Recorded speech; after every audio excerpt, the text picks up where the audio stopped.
स्वागत है एक बार फिर से हमारे चैनल में। आज हम इस वीडियो में बात करेंगे ऐसे आर्ट फॉर्म्स के बारे में जिसकी पहचान हमारे अपने मिट्टी से है, यानी हमारी अपनी पारंपरिक कला यानी फोक आर्ट और ट्रेडिशनल आर्ट। दोस्तों, इस वीडियो में मैं बात करना चाहूँगा मधुबनी पेंटिंग के बारे में, क्योंकि मैं खुद मधुबनी से बिलोंग करता हूँ, मधुबनी बिहार का रहने वाला हूँ, और इसलिए मैं चाहूँगा कि इस वीडियो में आप मधुबनी के बारे में बहुत ही आसान तरीके से आप इस आर्ट के बारे में जान पाए, इसे समझ पाए। तो दोस्तों, सबसे पहले आइए हम इसके नाम पर चर्चा करें। आखिरकार ये मधुबनी पेंटिंग के नाम से क्यों जाना जाता है? दोस्तों, मधुबनी बिहार में नेपाल बॉर्डर पर बसा हुआ एक जिला है और मधुबनी के ही जितवारपुर गांव से इस पेंटिंग की शुरुआत हुई है, इसीलिए इस पेंटिंग को मधुबनी पेंटिंग कहा जाता है। याद रखें, मधुबनी नाम अपने जगह से संबंधित है। मधुबनी जगह से इसकी शुरुआत हुई, इसीलिए इसे मधुबनी पेंटिंग के नाम से जाना जाता है। इसे हम मिथिला पेंटिंग के नाम से भी जानते हैं। अब हम मिथिला पेंटिंग के नाम से क्यों जानते हैं, इसे समझने के लिए आइए हम थोड़ा मैप को समझें। तो आप इस मैप को देख रहे हैं, यहाँ आपको जनकपुर दिखाई दे रहा है। जनकपुर जो कि राजा जनक का स्थान था और माता सीता उनकी पुत्री थी। नेपाल और इंडिया के बॉर्डर को ध्यान से देखें तो यहाँ एक मिथिला नामक जगह है। जनकपुर, सीतामढ़ी, मधुबनी, दरभंगा आदि क्षेत्र आपको दिखाई दे रहे हैं। और यदि हम पूरे क्षेत्र को देखें, जनकपुर, मिथिला, सीतामढ़ी, दरभंगा और मधुबनी, तो इन सभी क्षेत्रों को मिलाकर यह क्षेत्र मिथिला क्षेत्र कहलाता है। दोस्तों, ऐसा माना जाता है कि मधुबनी पेंटिंग रामायण काल से ही बनाई जा रही है।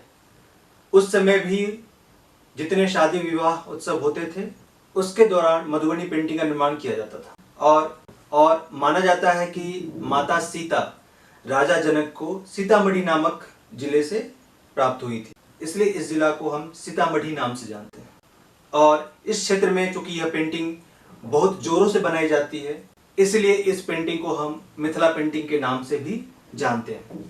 दोस्तों, मैं आपको एक खास बात भी बताना चाह रहा हूँ। माता सीता का एक अन्य नाम मैथिली भी है और इसीलिए इस क्षेत्र को हम मिथिला नाम से जानते हैं। और जो यहाँ की भाषा है वो भी मैथिली नाम से जानी जाती है। आज जनकपुर और मिथिला का यह क्षेत्र नेपाल देश का हिस्सा है। वैसे यह पेंटिंग शुरुआती समय से ही दीवालों तक सीमित थी। दीवालों के ऊपर पेंटिंग के रूप में इसे बनाया जाता था, परंतु इसका जो वास्तविक बदलाव है 1969 में, जब सीता देवी को बिहार सरकार द्वारा राज्य पुरस्कार प्रदान किया गया, राज्य पुरस्कार से सम्मानित किया गया, और ठीक 1970 में अगले ही साल जगदम्बा देवी को राष्ट्रीय पुरस्कार से सम्मानित किया गया। दोस्तों, जगदम्बा देवी पहली महिला आर्टिस्ट है मधुबनी की जिन्हें राष्ट्रपति पुरस्कार से सम्मानित किया गया। 1975 में जगदम्बा देवी को ही पद्मश्री और सीता देवी को राष्ट्रपति पुरस्कार से सम्मानित किया गया। दोस्तों, इस तरह सरकार द्वारा कलाकारों को सम्मानित किए जाने से कलाकारों की संख्या बढ़ने लगी और मधुबनी पेंटिंग का निर्माण जोर शोर से होने लगा। बिहार सरकार और भारत सरकार द्वारा कलाकारों के रोजगार को भी ध्यान में रखते हुए जो कला पहले दीवारों तक सीमित थी, उस कला का निर्माण हैंडमेड पेपर, कपड़े आदि पर होने लगे, जिनसे कलाकारों का जीवन चल सके। भारत सरकार द्वारा और राज्य सरकार द्वारा उठाए गए इन कदमों ने मधुबनी पेंटिंग को बहुत ही बढ़ावा दिया और इस प्रकार धीरे धीरे इस क्षेत्र में कई महान कलाकार हुए। उन कलाकारों में से प्रमुख सीता देवी, जगदम्बा देवी, महासुंदरी देवी, गंगा देवी आदि हुए। अब हम बात करेंगे मधुबनी पेंटिंग के प्रकार और उनके तकनीक पे।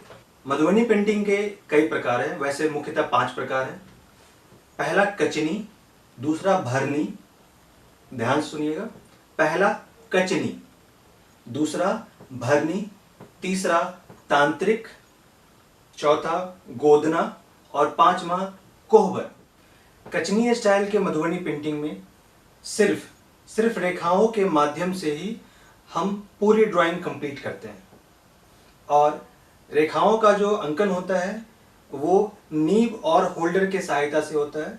कचनी पेंटिंग में बारीक लाइंस खींची जाती है कुछ इस प्रकार से, और मुख्यतः यह बॉर्डर और फिलर के रूप में इसका उपयोग किया जाता है। आजकल इस होल्डर का प्रयोग होता है, पहले के समय में बैम्बू स्टिक का प्रयोग इसके लिए किया जाता था। दूसरा है भरनी। मधुबनी पेंटिंग में हर फिगर का आउटलाइन या तो डबल लाइन होता है या मोटा होता है, और यह पूरी तरीके से बंद होता है।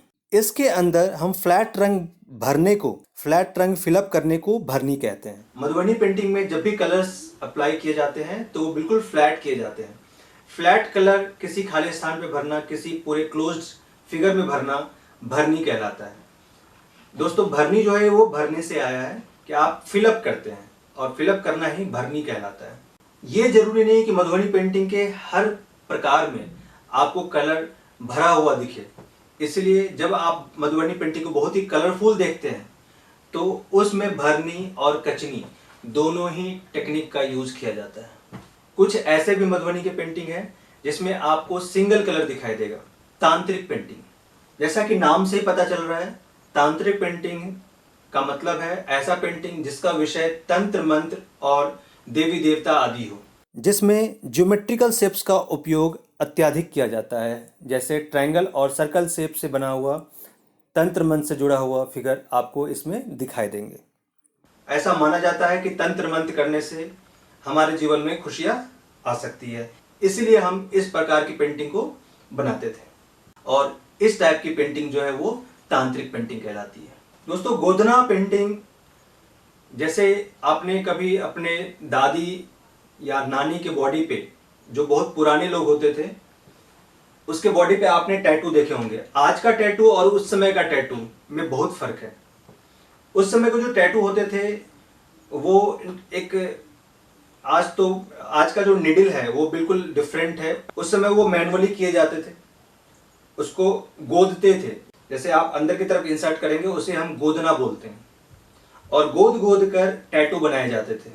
तो गोद गोद कर टैटू बनाना, जिस तरीके से वो टैटू बनाए जाते थे, उसी इफेक्ट को, जो पैटर्न्स है, उस पैटर्न को अपने ड्राइंग में दिखाना गोदना पेंटिंग का हिस्सा है। जिस प्रकार बॉडी पर पैटर्न आदि बनाए जाते थे, उसी प्रकार हम गोदना में भी पैटर्न आदि बनाकर इसकी पेंटिंग की जाती है। और सबसे लास्ट यानी कोहबर। कोहबर पेंटिंग दोस्तों, यह शादी विवाह में सर्वाधिक बनाए जाने वाला पेंटिंग है। कोहबर एक स्थान होता है जहां पे शादीशुदा जोड़े उस जगह पे जाते हैं और अपने देवी देवताओं से आशीर्वाद लेते हैं, ताकि उनका जो आने वाला जीवन है वो खुशियों से भरा हो। और जब वो कोहबर में जाते हैं तो वो अपने आसपास बहुत सारे देवी देवताओं को मानते हैं कि उनके आसपास बहुत सारे देवी देवता हैं, और उनको वो पूजते हुए उनका आशीर्वाद लेते हैं। उस पूरे विजन को कोहबर पेंटिंग में दिखाया जाता है। उसी व्यू को, उसके सारे एस्पेक्ट्स को ध्यान में रखते हुए यह पेंटिंग बनाई जाती है, जिसे हम कोहबर कहते हैं। दोस्तों, आपको ये भी बता दें कि शुरुआती समय में मधुबनी पेंटिंग जो है जातिगत आधार पर बनाई जाती थी, परंतु आज यह विश्व के हर एक कोने में बनाई जाती है, और इनका जातिवाद से कोई लेना देना नहीं है। दोस्तों, आइए अब हम बात करें कि आप मधुबनी पेंटिंग को रिकॉग्नाइज कैसे करेंगे कि यह जो है ये मधुबनी पेंटिंग है। क्योंकि हमारे भारत में बहुत तरह के फोक आर्ट है, बहुत तरह के ट्रेडिशनल आर्ट है, आप उसमें मधुबनी पेंटिंग को कैसे रिकॉग्नाइज करेंगे। हम स्टार्ट करते हैं इसके फेस के कैरेक्टर पे। आप मधुबनी पेंटिंग में यदि किसी फेस को ध्यान से देखेंगे, या तो वो एक चश्म का होगा या दो चश्म का होगा। एक चश्म का मतलब है साइड फेस, जिसमें आपको सिर्फ एक आंख दिखाई दे रहा है, और दो चश्म का मतलब है फ्रंट आइज, फ्रंट फेस, जिसमें आपको दोनों आइज दिखाई देता है। यदि आप इसके फेस को ध्यान से देखें तो जो फोरहेड है, फोरहेड छोटा, नाक जो है वो लंबा या नुकीला दिखाई देगा, जो चिन्ह है वो छोटा और राउंड, और आइज जो है वो मछली के तरह राउंड और बड़े बड़े दिखाई देंगे। मधुबनी पेंटिंग में जो रेखाएं हैं या तो वो डबल होंगी, यदि आप मधुबनी पेंटिंग को ध्यान से देखें तो उसके जो आउटलाइन होंगे वो या तो डबल लाइन होंगे या काफी थिक होंगे, और कभी कभी इसी डबल लाइन के बीच में हम कचनी का भी प्रयोग करते हैं। कलर्स काफी फ्लैट यूज होते हैं, और जो भी फिगर्स आप बनाते हैं बिल्कुल सर्कल की तरह क्लोज बनाते हैं, मीन्स पूरा फिगर, ह्यूमन फिगर क्लोज्ड होगा। फेस, हैंड और लेग को छोड़ दिया जाए तो बाकी सभी लाइन या तो डबल होंगी या थिक होंगी। फेस, हैंड और लेग ये सभी सिंगल लाइन में होगा। अब बात करते हैं मधुबनी पेंटिंग के विषय को लेकर।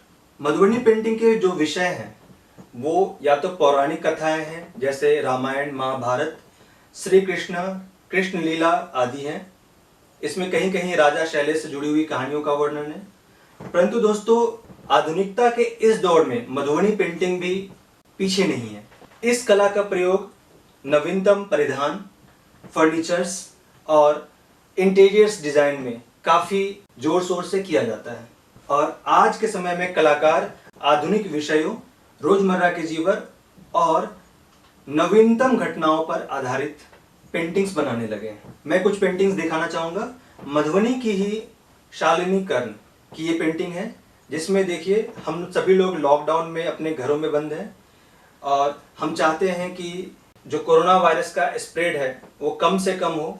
इसके लिए हम अपने घरों में सुरक्षित हैं, घरों में रह रहे हैं और कोरोना वायरस को स्प्रेड होने से बचा रहे हैं। इस पूरे एनवायरनमेंट को शालिनी ने अपने इस पेंटिंग के माध्यम से दिखाया है, जिसमें लोग मास्क पहने हुए हैं और जो हमारे कोरोना के कर्मवीर हैं, डॉक्टर्स, पुलिस और सफाई कर्मचारी आदि को इन्होंने दिखाया है कि वो देश सेवा में लगे हुए हैं। जो एक अहम मजदूर पलायन का जो हिस्सा है उसे भी शालिनी ने बहुत ही खूबी से दिखाया है।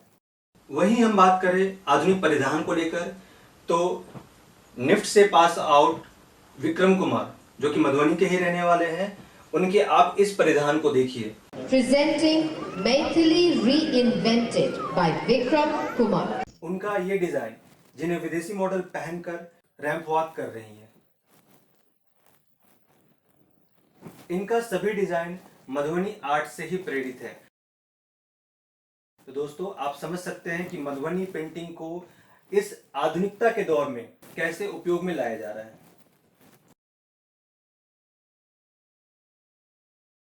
विक्रम कुमार ने अपने सभी परिधानों में कचनी का प्रयोग किया है। साथ ही कृष्ण लीला और कोहबर जैसे विषयों पर काम करते हुए अपने इन सभी परिधानों को तैयार किया है।